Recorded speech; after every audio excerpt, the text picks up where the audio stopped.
हिमालय की घाटियों में हर वर्ष कई यात्राएं आयोजित होती हैं। इन यात्राओं में पहाड़ की धार्मिक, सांस्कृतिक और पर्यावरणीय संदेश हमें मिलता है। चमोली जिले के घाट विकास खंड से हर साल नंदा राजराजेश्वरी देवी एक ऐसी ही यात्रा है जो पहाड़ की लोक संस्कृति को आज भी संभाले हुए है। यह यात्रा कुरुड़ गांव से हर वर्ष शुरू होती है।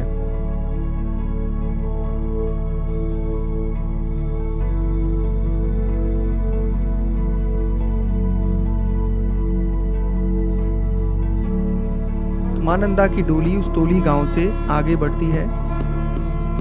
उस्तोली के हरे भरे खेतों से डोली सरपाणी गांव के लिए निकल चुकी है। धान, मंडवा, झंगोरा और कई परंपरागत फसलों से खेत लहलहा रहे हैं।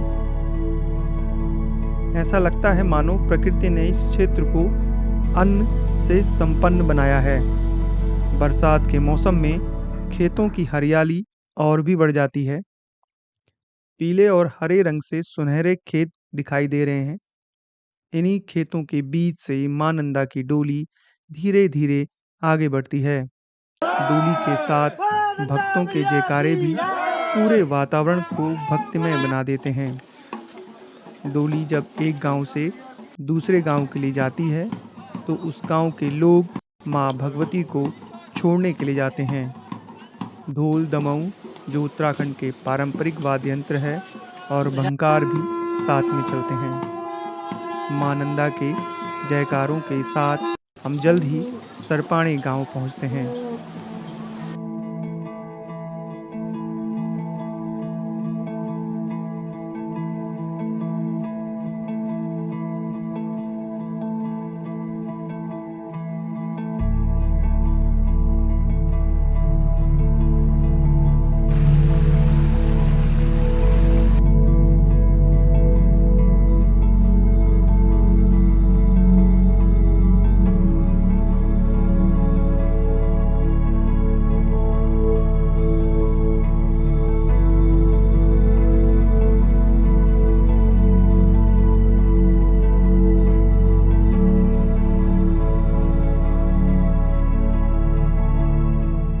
जहां गांव के लोगों ने लोक जात यात्रा और मां नंदा का भव्य स्वागत किया। कई दिनों के बाद धूप खिली हुई है। भगवान शिव से कैलाश मिलने जा रही मां नंदा भी प्रकृति का ही एक रूप है। आप तक कब आया? हाँ, ये आप तो सर लगभग इसका तो हो गए 25-30 साल। और उसके बाद विस्थापन के लिए की थी मांग, 38 फरवरी के बाद हो चुके हैं। उसके बाद सेकंड चरण में 25 फरवरी का हुआ है। फिर भी काफ़ी लोग छूटे हुए हैं अभी। और खेती हमारे जो भी है ना, उपजाऊ भूमि सर नष्ट हो चुकी है और अभी लगातार भूस्खलन जारी है। सरपाणी गांव उस्तोली से मात्र 1.5 किलोमीटर की दूरी पर स्थित है। ये गांव प्राकृतिक आपदाओं का दंश झेल रहा है। करीब 25 साल पहले लगातार यहाँ भूस्खलन होता गया, जिससे कई परिवारों को दूसरी जगह शिफ्ट किया गया। अभी भी कुछ परिवार रह गए हैं, लेकिन बरसात के समय गांव के लोग दूसरी जगह चले जाते हैं। सरपाणी गांव में मां नंदा की पूजा अर्चना की जाती है। स्थानीय महिलाएं झोड़ा चांचरी लोकगीत सुनाते हैं। गांव के लोग काफ़ी दूर दूर से माता को भेंट लगाने के लिए आते हैं। गांव के चारों तरफ भूस्खलन से खेत और मकान क्षतिग्रस्त हो चुके हैं। चिकनी मिट्टी के कारण ये भूस्खलन हर साल बढ़ रहा है। सरपाणी से यात्रा का अब अगला पड़ाव लाखी गांव है। खतरनाक रास्तों से डोली आगे बढ़ती जाती है। जब भी बारिश होती है तो यहाँ के लोग अब भी सिहर उठते हैं। स्थानीय लोगों ने किसी तरह इन पैदल रास्तों को चलने लायक बना दिया था, लेकिन उसके बाद भी बेहद मुश्किल रास्तों से यात्रा आगे बढ़ती जाती है। सरपाणी से आगे घना जंगल आ गया। यहाँ जोंक का खतरा काफ़ी रहता है। कई सालों से पैदल यात्रा इन्हीं रास्तों से होकर गुजर रही है, लेकिन रखरखाव न होने के कारण ये पैदल मार्ग अब खस्ता हाल हो गए हैं। पैदल मार्ग भले ही मुश्किलों से भरे हैं, लेकिन जो प्राकृतिक सौंदर्य इन इलाकों में बिखरा है उसे बयां नहीं किया जा सकता। इस इलाके में ग्रामीण पर्यटन की अपार संभावनाएं मौजूद हैं। सावन भादों के महीनों में तो सौंदर्य में 4 चांद लग जाते हैं। पैदल सफर में चिड़ियों की आवाज़ मन को आनंदित कर देती है। पानी की जलधाराओं के बीच जब हवाओं का झोंका आता है तो यात्रा की पूरी थकान जैसे गायब हो जाती है। करीब 3 किलोमीटर की पैदल दूरी तय करने के बाद आखिरकार हम लाखी गांव पहुंच गए। लाखी गांव घाट विकासखंड का सबसे बड़ा गांव है। यहाँ करीब 450 से भी ज़्यादा परिवार निवास करते हैं।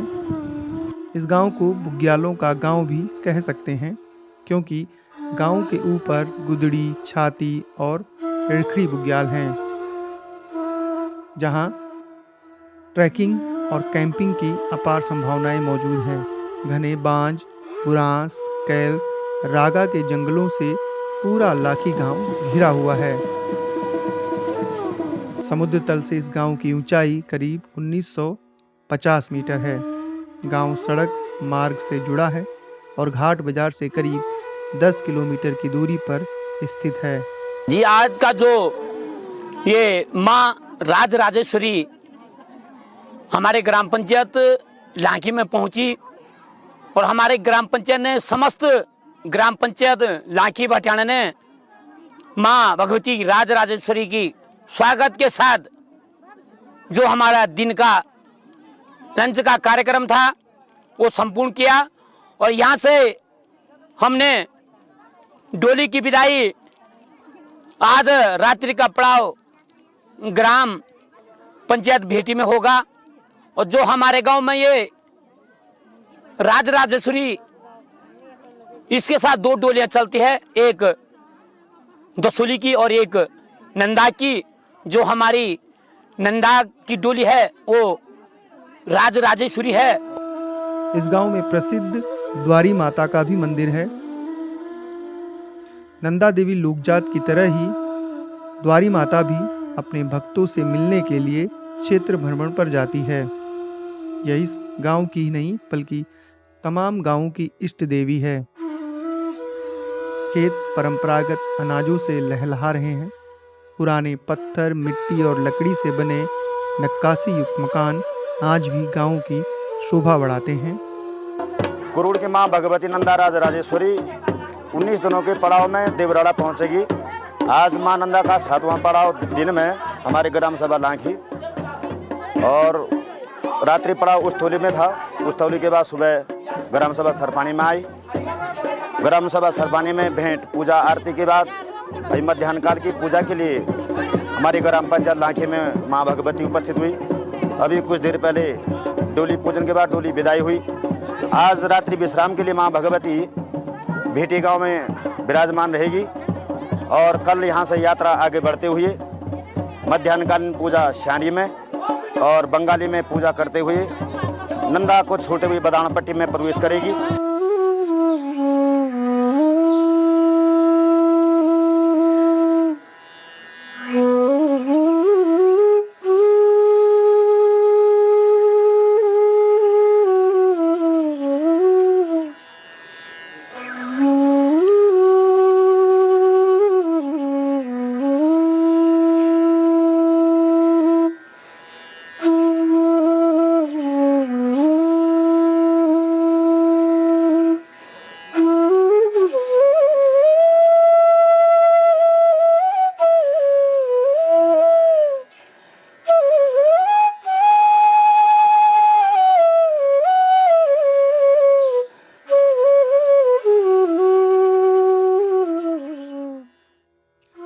लाखी गांव में नंदा देवी के दिन में पूजा अर्चना की जाती है। मां नंदा को अपने बीच पाकर महिलाओं के चेहरे पर खुशी और भक्ति साफ दिखाई देती है। नंदा देवी में उन्हें अपनी झलक मिलती है। आखिर वो भी किसी की बेटी और बहन हैं और उन्हें भी अपने मायके की याद सताती रहती है। महिलाओं ने देवी को अपने ऋतुफल जैसे ककड़ी, मुंगरी और अनाज भेंट किए। इस गांव के कुछ इलाकों में भी भूस्खलन का खतरा है, जिससे खेतों को नुकसान हो रहा है। करीब 4 बजे डोली भेटी गांव के लिए निकल जाती है। थोड़ी देर होने के कारण हम पीछे छूट गए और रास्ता भटक गए। काफ़ी मशक्क़त के बाद हमें पुराना जो पैदल मार्ग है वो मिलता है। दरअसल गांव में कई पैदल मार्ग होते हैं, जिनसे हम कई बार रास्ता भटके। इन पैदल रास्तों में चलते समय जो अद्भुत सौंदर्य हम निहारते रहे, वो जीवन भर आंखों में कैद होता चला गया। नंदा देवी लोकजात हर साल इन्हीं रास्तों से होकर गुजरती है, लेकिन अभी भी इन पैदल मार्गों को ठीक नहीं किया गया है, जबकि 2026 में नंदा देवी राजजात है।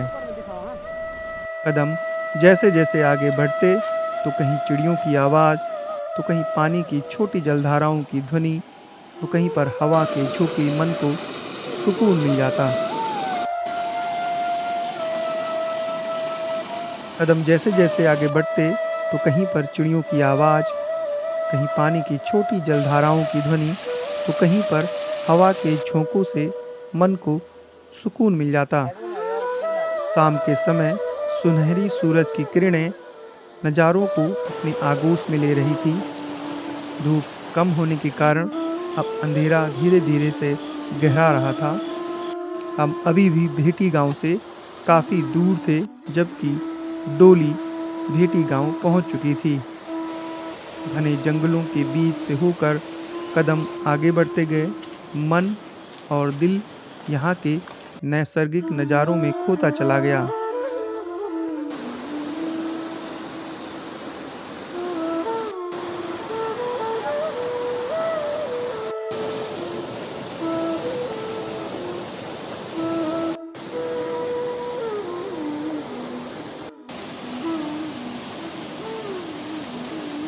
कई सालों से मैं इस यात्रा को करने की सोच रहा था, और अब जाकर मेरे मन का जो ख्वाब है वो पूरा हुआ। इसी बीच हमने घने जंगल में प्रवेश कर दिया। पैदल यात्राएं हमें प्रकृति को करीब से समझने में मदद करती हैं। नंदा देवी लोकजात भी एक ऐसी ही यात्रा है, जिससे हम हिमालय के बेहद करीब बसे गांवों को समझ सकते हैं। अगर आपको भी हिमालय के आंचल में बसे इन गांवों की लोक संस्कृति और परंपराओं को समझना है, तो हर साल भादों के महीने में ये यात्रा आपका इंतज़ार कर रही है। चलते चलते आप इन नज़ारों का लुत्फ़ लीजिए और संदीप गोसाई को इजाज़त दीजिए। फिर मिलेंगे लोकजात के अगले पड़ाव में। जय नंदा, जय हिमाल।